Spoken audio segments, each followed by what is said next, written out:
Good afternoon. I'm Sylvester Johnson, the director of the Center for Humanities at Virginia Tech, and I'm delighted to welcome you to another session of our Faculty Research Colloquium.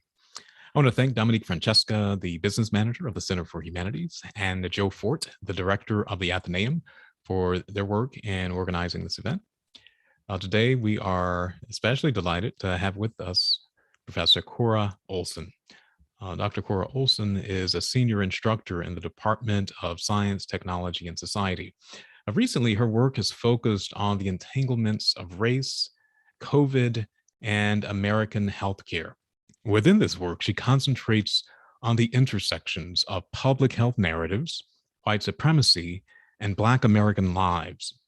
In her publications, she examines race as technology, and as such, a conduit for larger white supremacist maintenance during the pandemic.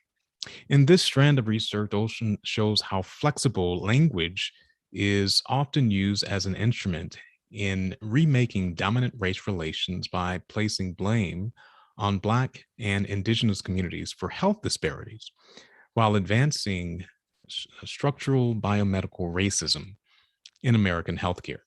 Her work asks us to imagine otherwise, a different kind of reality. So we're very delighted to be able to welcome with us today, Professor Olson. Thank you, Dr. Johnson, for that lovely introduction. It's good to be here. Yeah, we're excited that you're here speaking with us. I'm wondering if we might start. Well, actually, before we start, I do want to remind our audience that we are going to stop about halfway through, about half past the hour, to engage questions and comments from the audience. So at any time, you can click that Q&A button at the bottom of your Zoom window, and you can send us your questions and comments certainly before that time. But about half past the hour, we'll stop and turn to any questions and comments you might have. So please feel free to share those with us. But I'm wondering, Professor Olson, if you might begin with you telling us about how you began to examine this work. So your research is looking at public health and race, particularly within this context of the COVID-19 pandemic.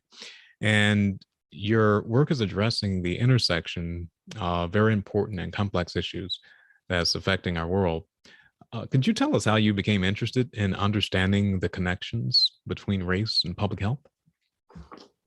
Yeah, so I think I have a pretty long-standing interest in the intersections of race, gender, identity, morality, and kind of biomedical knowledge making that goes back to my dissertation work and before. But I specifically became interested in COVID-19 race and public health early in the pandemic, when race was being mobilized to create sort of fractions in society around the disease. So like the xenophobia we witnessed early on that's continued, right? Racial attempts to minimize COVID for certain populations, and then the deployment of essential to certain low paying and high risk categories of workers that were often disproportionately populated by people from BIPOC communities, right? So I saw this as the I saw this, right, as the mobilization of race to create a path for COVID to flow away from white bodies and into sort of BIPOC communities. And I wanted to work with that. Currently, I'm working to understand vaccine resistance in white America. And I see this as an extension of that work, and that I'm trying to map out how it relates to white supremacy, right? I also want to maintain humanity for those who choose not to vaccinate, right? To date, we have little in the way of critiques that either choose to maintain the humanity of those who don't vaccinate, or that sort of critique white American anti-vaccination stances to show how this might be part of a set of projects aimed at affirming a certain type of health citizenship that aligns with white privilege, right? And that's what I'm interested in doing. And so to do this, I'm going to be building off of like Ruha Benjamin's work, Rose and Bloom's work, Jennifer Reich's work, Collins and Pinch, and Memo and Epstein's work within STS on biocitizenship and vaccination. Well, that's a very important set of issues. And you're right. From the very beginning of this pandemic, I do remember a lot of the attention to racializing the virus by associating it with Asians. People were actually attacked. I remember that in this country. They would just be walking down the street, and people would attack them because they associated Asian Americans with this virus. Well, you mentioned vaccine skepticism and vaccine hesitancy, and I'm wondering if you could explain to us what those are exactly, how they're related. They're not exactly the same thing, but there's some connection between the two. What are these? Right. So I think like vaccine hesitancy usually captures like those who opt to sort of wait and see with vaccines Mhm.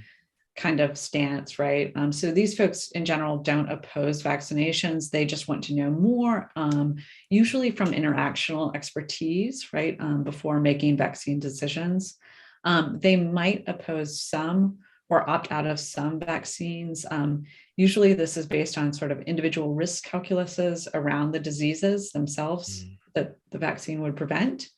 And vaccine skeptics also don't outright oppose vaccination, right? They're more likely skeptical of the pharmaceutical industry and American physicians' reliance on this industry, right? mhm, So they might oppose some or opt out of some vaccines, but probably not all of them.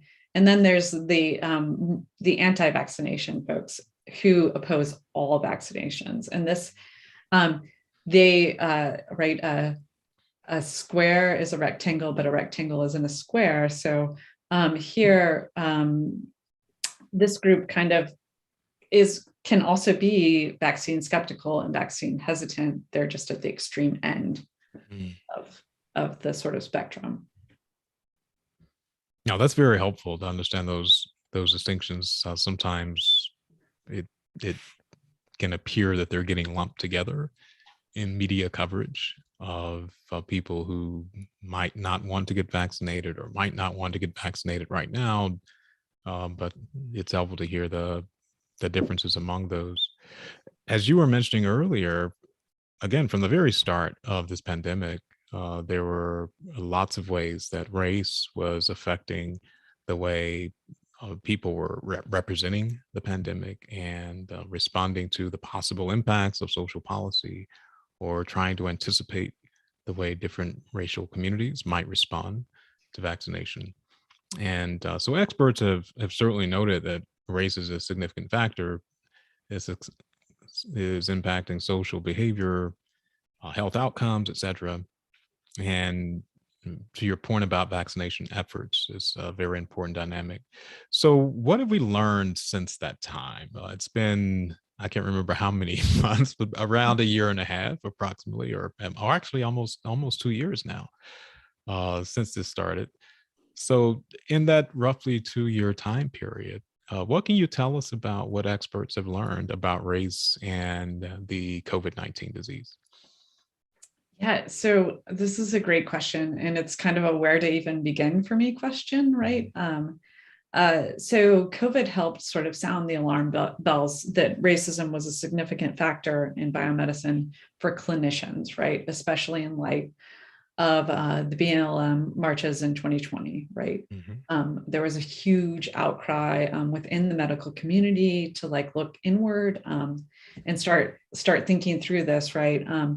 And so this means that biomedical experts have begun to think about structural and systemic racism and what it might mean in terms of health and COVID.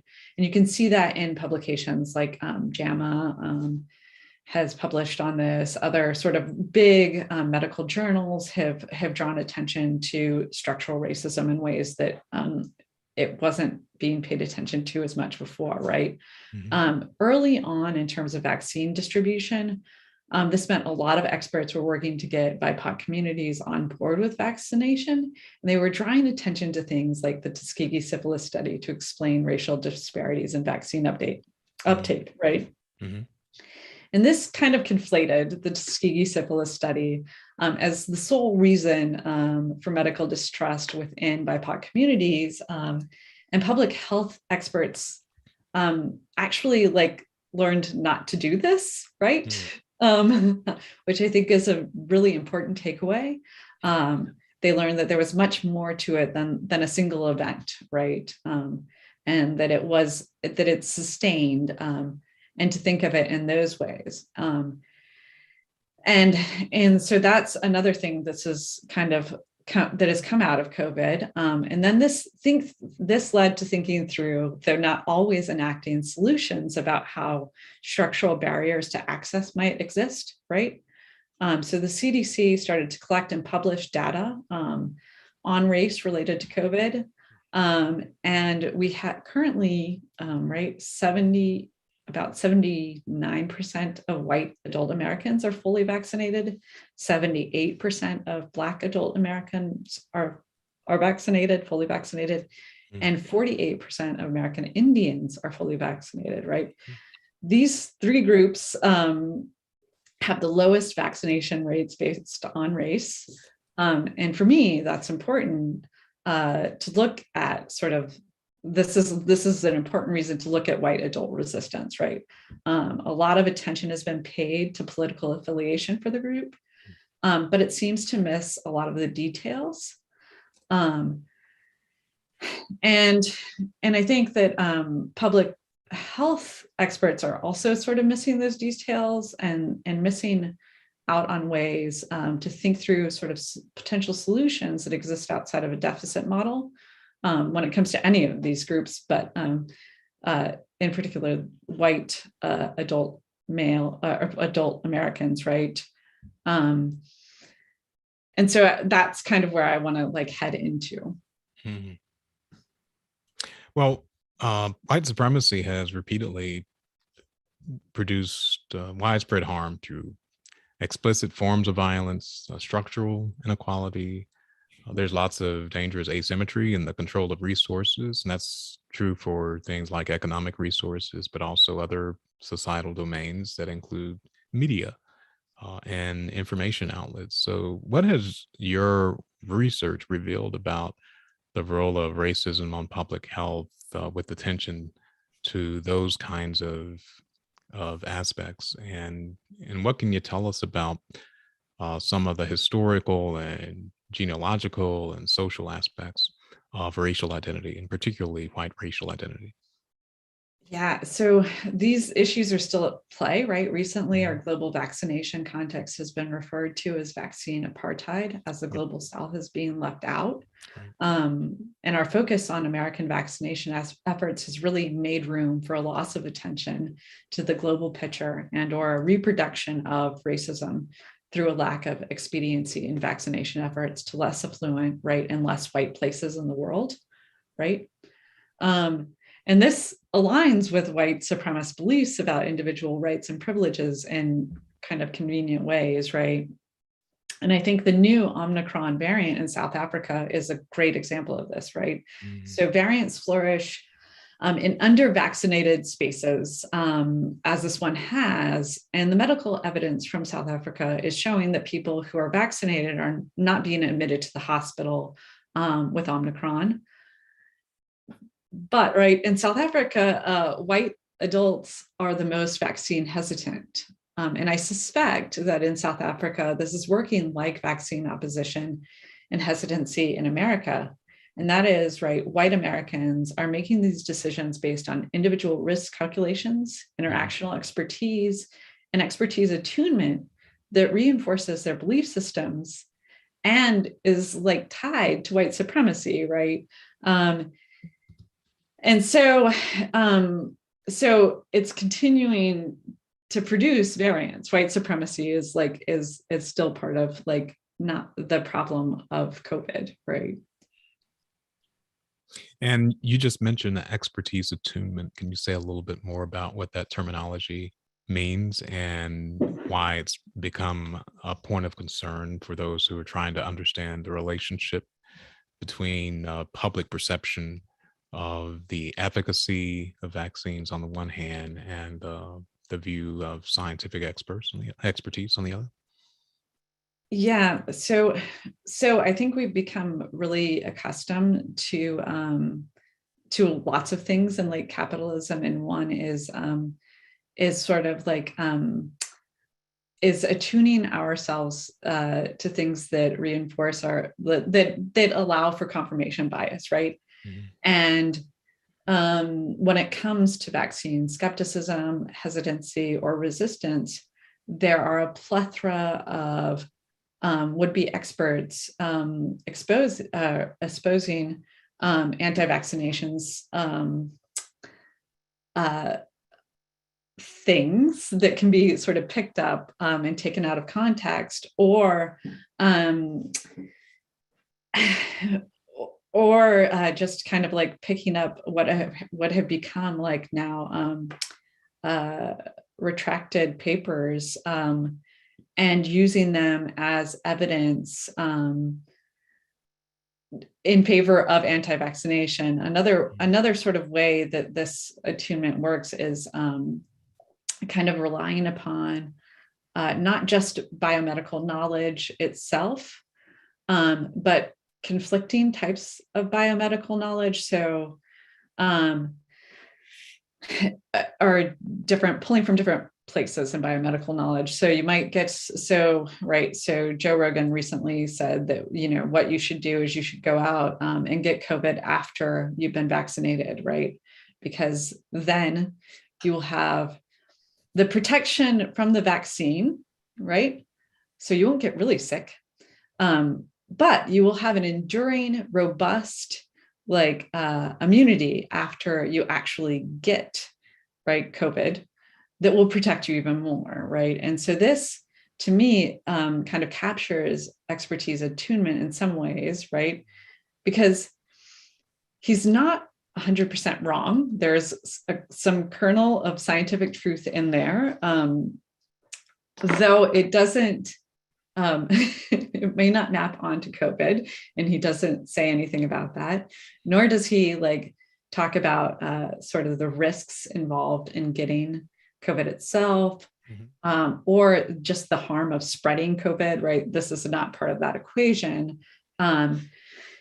But he kind of relies upon common sense notions about how when you get a disease, so if you get a disease like the measles or chickenpox, right, then you usually have a lifetime of immunity afterwards.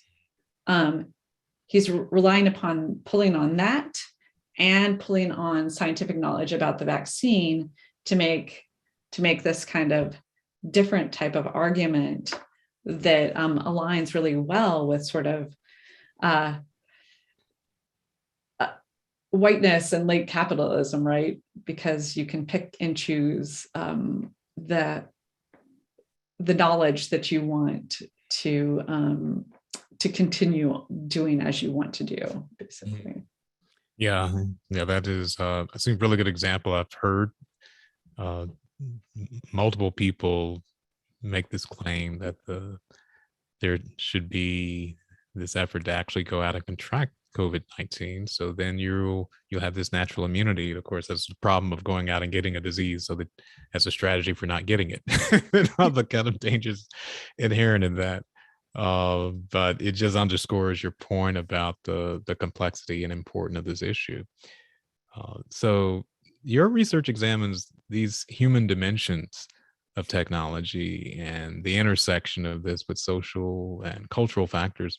Could you give us one or two examples of some of the particular problems and challenges that your research is tackling with attention to the way these issues are significant for understanding technology from a humanistic perspective? Yeah, so I think the construction of whiteness and white supremacy through biomedical attunement is one of these for me. And it is part of a bigger project I'm working on about drawing attention to how white American anti-vaccination folks are attempting to create and sort of work within a notion of health citizenship, right? That's resonant with late capitalism and recreates white supremacy. Though I want to make sure that that I do this while sort of decentering whiteness at the same time, right? So for me, this is about looking at how race, class, gender, and politics entangle with epistemic commitments and vaccine resistance. And I'm kind of currently working to read across like Joe Rogan, Christiane Northrup, and the Centners to do this work. And they all have these sort of nuanced vaccination positions that, like Joe Rogan often kind of enacts white masculinity, but also makes room for this type of health citizenship that's stripped of some collective responsibility, attuned to some scientific knowledge and common sense, and open to individual liberty, right, in the pursuit of getting COVID-19 and resuming normal life after robust immunity. And I think that kind of for me, it's about like looking at how these technologies are being used to remake white supremacy, and how that is aligning with this sort of like narratives around individual liberty and freedom. Well, your work has also included teaching at Virginia Tech's Carilion School of Medicine. Can you share with us how your human-centered expertise has actually been integral to preparing future talent in healthcare? Yeah, sure. So when I first started working at the med school, I was struck by how little the American legacy of racism in medicine came up in their curriculum. So their medical ethics textbook mentions Tuskegee, but not as a study that happened due to structural racism. Right? So initially, I had the students read Joanna Burke's work on pain, race, and sex to think through how practitioners historically minimized the pain of those who were unlike them. And that year, the UVA study on pain and race was published. So it showed that racial myths continued to influence white medical students and residents' ability to adequately treat pain. And I immediately incorporated it into my curriculum, right? In both my classes there and here, I kind of work to show the history of racism in American medicine and how this history ripples into the present, right? And we can see that in COVID and in vaccination, obviously, but also in depictions of the ongoing opioid crisis and inadequate pain treatment in BIPOC patients. It is also seen sort of in the ways that structural forces in biomedicine are often replaced with personal responsibility narratives in medical texts and assessments. And I tried to show this to my patient, or not my patients, but my students, right? To make them think through it with me. I also kind of encourage them to think about what medicine would look like without pathologizing illness or disability, and what types of therapeutics this would get us to. What other voices would providers hear when coming up with these sort of therapeutics, are like kind of central questions to me in that work.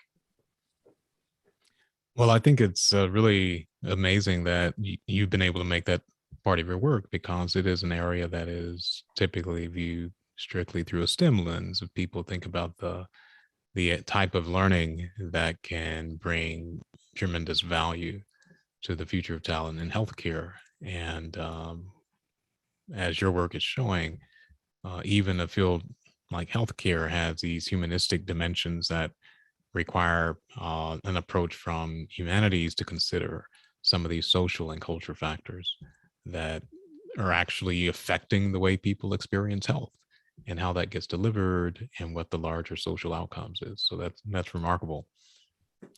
I want to remind our audience that in just a few minutes, we'll be turning to some questions from you.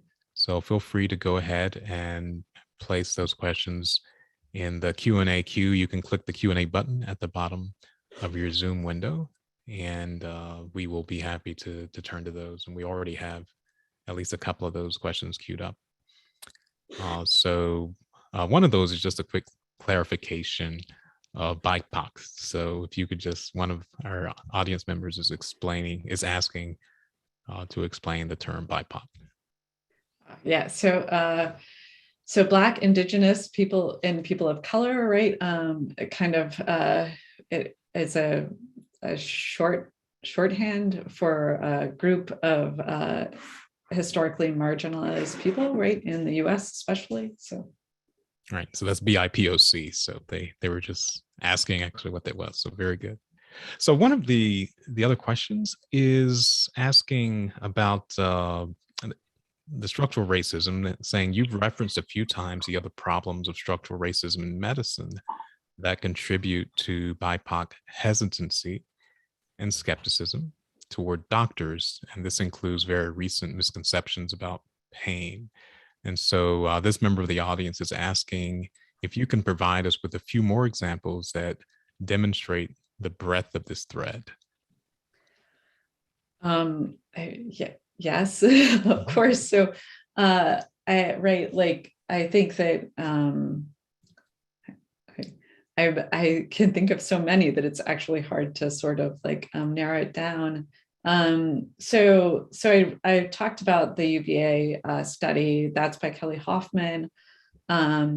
I talked about Joanna Burke's work on pain, race, and sex. I think other sort of structural racism pieces include the work of Dorothy Roberts. Harriet Washington gives us a sort of historical narrative around structural racism in medicine in her book Medical Apartheid. There's so many. Yeah, exactly. It's huge. If you are interested, you can also send me an email, and I'm happy to follow up. Maybe more in a more niche way if you have a specific area that you're interested in. I know. So I really like some of Wanda Schiebinger's work on colonialism and structural racism.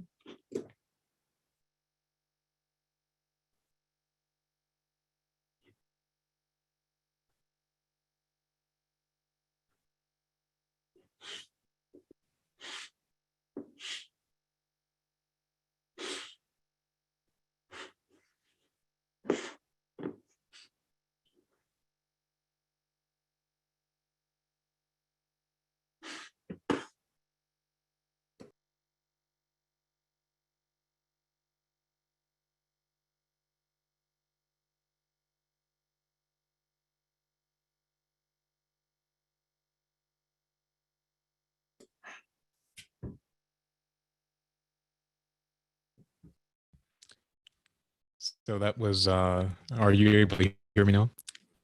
Yeah, I can hear you now. Okay, so the marvels of technology. So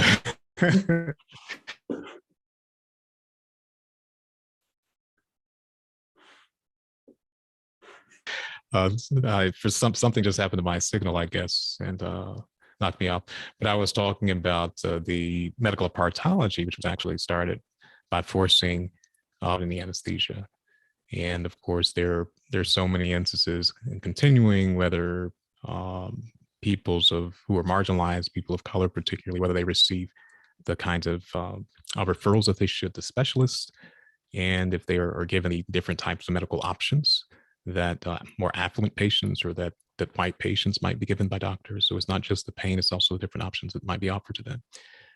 One of the other questions in the queue has to do as well with this term dehumanization. And so they're asking, what does it mean to deny humanity to people who choose not to vaccinate? So you opened with your comment that it was important to humanize people and to preserve an understanding of their humanity, regardless of the kind of decisions they're making. So this person's asked, well, what does that mean? And this is as opposed to just subjecting vaccine hesitancy or opposition to criticism, even ad hominem criticism. And can you give some examples of how the vaccine hesitant or people who are opposed to vaccine have been dehumanized? I probably should not give the example that comes to mind, but I will. So a family member told me recently that they were totally okay with people who chose not to be vaccinated dying, right?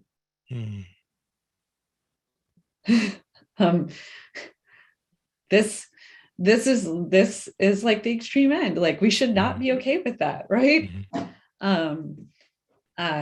And and so it actually like really got me thinking about that and what it means, like to both hold someone critically accountable and to maintain their humanity, right? And I want to hold people critically accountable. We lost Sylvester again.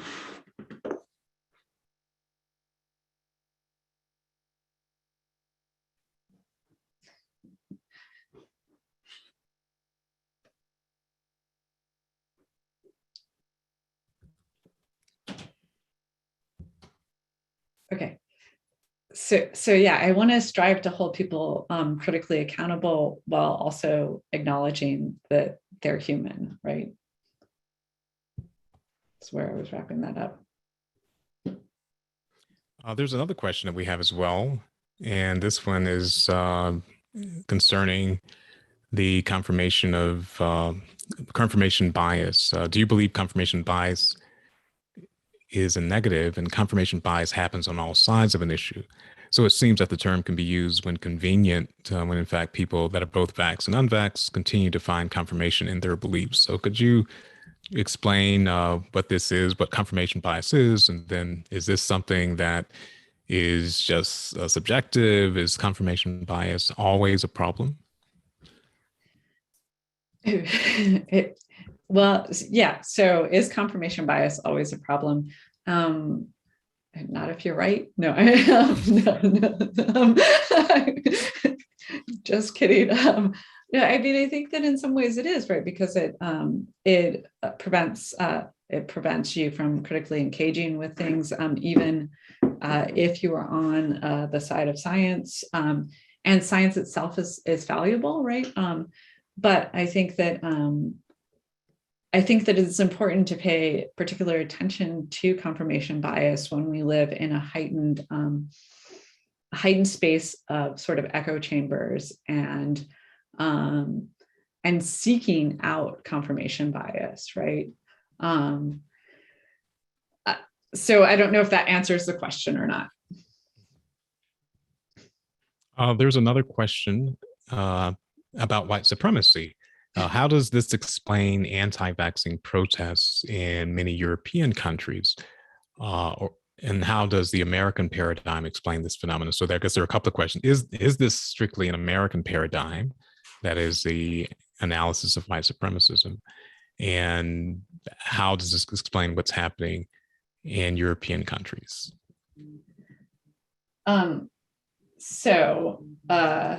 I will admit that I haven't been following European countries very much recently, so I can't really weigh in on that.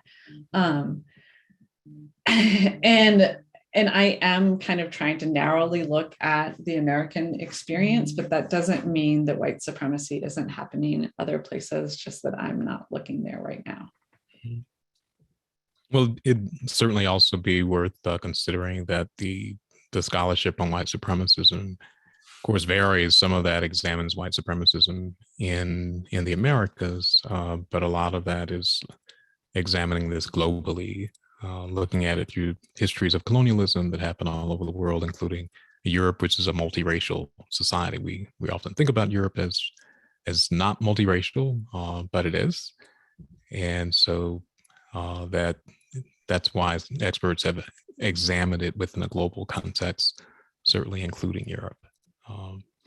But then there are some particulars that happen with the public health issues as well.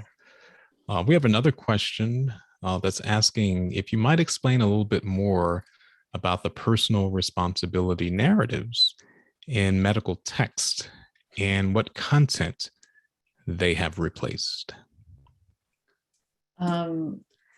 So this is sort of often about lifestyle choices, right? And sort of how that shapes personal health as opposed to sort of social determinants of health. And in place of like sort of social determinants of health, right, you get individual lifestyle choices, which then can be like fixed at the individual level, right? Or that's how medical texts kind of like kind of position this.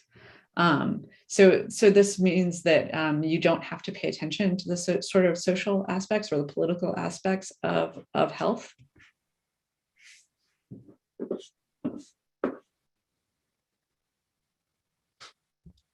Another question we have from our audience, it's one is to note to communicate. It's really good to hear more about this work. And then to say that raises a question. Appeals to biomedical citizenship often mobilize arguments about health of the social body or responsibility of individuals to engage in various behaviors for the purpose of preserving a population. That population is, of course, defined more often than not in white supremacist terms. But given the contraction to the individual in white vaccine hesitancy, the question is, what, if anything, does your work suggest might need to shift about our understanding of biomedical citizenship? So again, there's that's a very rich and full question, but part of it is trying to address the understanding of what biomedical citizenship actually is, as you refer to a few times in our earlier conversation. And then, so if you have some comment on how we should understand what that is, and this really nicely phrased question gives a definition of that, but then also asking, given the role of individualism in this phenomenon of vaccine hesitancy, what do you think your work might help us to understand about how we need to see this differently? Yes, yeah. So I don't think so. What I want to kind of build is another iteration, right, of healthcare citizenship or health citizenship outside of that works with biomedical citizenship, but is operating a lot largely at the individual, or is perceived to work at the individual level, right? But it is still often about the preservation of the population, right? And in this case, that population and that preservation is white supremacy, right? Here though, what I am trying to do is to build this notion upon maybe and against like Ruha Benjamin's biocitizenship and informed refusal, Rosenblum's notions of the good citizen as the one who takes the vaccine, right? And then Mamo and Epstein they add to it that in kind of late iterations of pharmaceuticalization, that it is individualized, like risk is an individualized component, right, of citizenship. And I want to kind of build off of that. If that answers the question.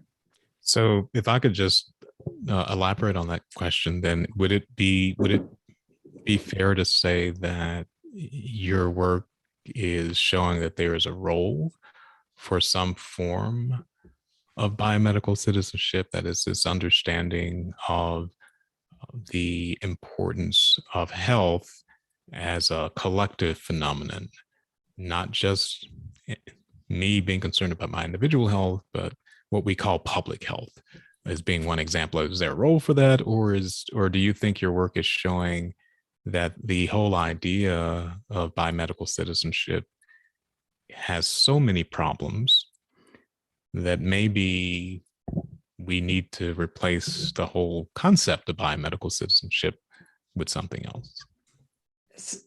So no. So So what I'm trying to show is that within white anti-vaccination kind of spaces, what's happening is it is being replaced with something else. Okay. Right. So I still think there is a massive and wonderful role for biomedical citizenship to play. Mm-hmm. That though it is being re-articulated in those spaces as a sort of healthcare citizenship around individualism, right? Okay. So kind of like the converse of. The very opposite of public health in the best sense of that. Yes, exactly. Very good. And we have a few minutes left. If any of our listeners would like to send any questions further or offer comments for Professor Olson to respond to, before we go, I would actually love to ask a couple of more questions. And one of those has to do with the status of scientific expertise itself. There has been a long history of controversy, certainly globally and also in the US, around the status of science.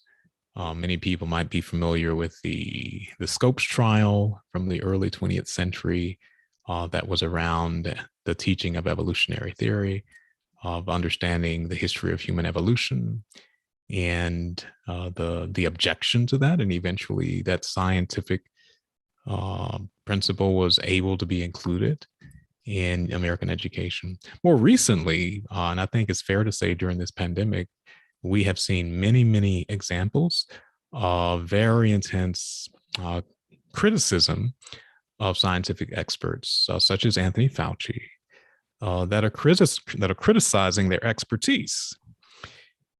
It's, in other words, because they're experts, that has actually become the problem.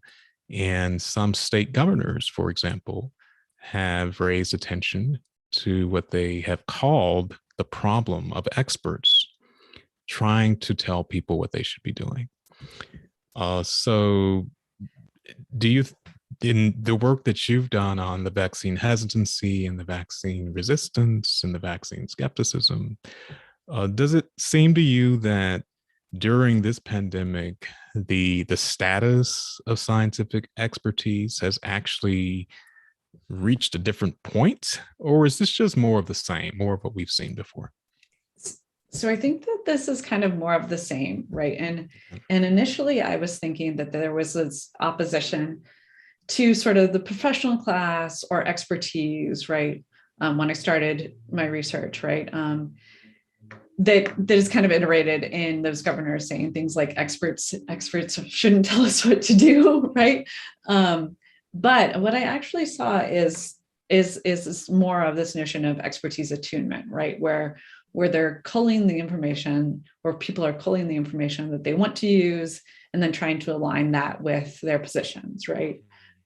Which is very different than an outright rejection of expertise, because it still values expertise, just maybe not in the ways that experts want to be valued. And I think that sort of when we have these massive crises like pandemics, or with HIV/AIDS, right? When it was an epidemic, and there are lots of questions around science, and scientific knowledge is very, very clearly uncertain, that it opens the door for a different type of assault on expertise. But that doesn't mean that everyone is on board with that assault on expertise, right? It just means that people are leveraging the uncertainty to gain political favor, potentially, right?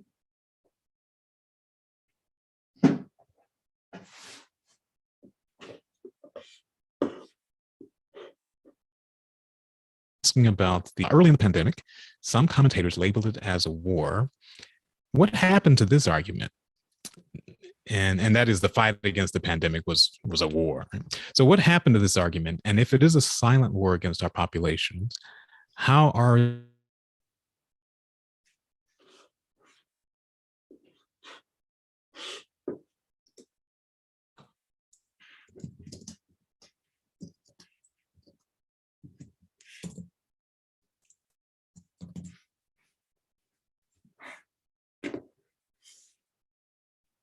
I only got a little bit of that question. Sorry, I'm having some real internet problems. But the question was, if this is a war, and if are anti-vaxxers themselves playing into, if we take that, are they being unpatriotic if this is indeed a war and they're opposed to vaccines? Not if you ask them, right? Because for them, the war is not about COVID, but it's about freedom, right? And so for this particular segment that I'm looking at, patriotism is defined more so by freedom and personal rights than personal responsibilities, right? And so And that's, we, yeah. Mhm. Thank you. We have a note of appreciation from one of our audience members as well. And we have one last question. Do you believe it is inherently an act of white supremacy to refuse the vaccine? I made the decision not to get the vaccine and I am white, but my decision is not tied to my race. I'm just a little confused and feel like I'm being accused of being something that I'm not due to personal decisions. I don't think that's what you mean, but I would like clarification. No, absolutely not. I don't think that at all, but I do think that this is being kind of that white supremacist narratives are being used in a lot of by a lot of media personalities to perpetuate an anti-vaccine sort of sentiment. All right. Well, thanks very much for those questions from the audience. From Professor Olson, thank you as well. This is such an important issue. Lots of attention to this from the very beginning of the pandemic. The intersection with race, the role of vaccine hesitancy and vaccine skepticism, and the anti-vaxxer movement as well. It's been really great to have you to explain the subtleties of these dynamics and their impact on public health and what we should understand about them in order to clarify these dynamics as well. So thank you very much. Thank you. Thanks also to our audience, and apologies for these internet disruptions that I've had. We'll get those fixed before our next meeting. But thanks again for all of you joining us, and we look forward to you joining us for a future episode of this Humanities Faculty Colloquium. Thanks very much, everyone.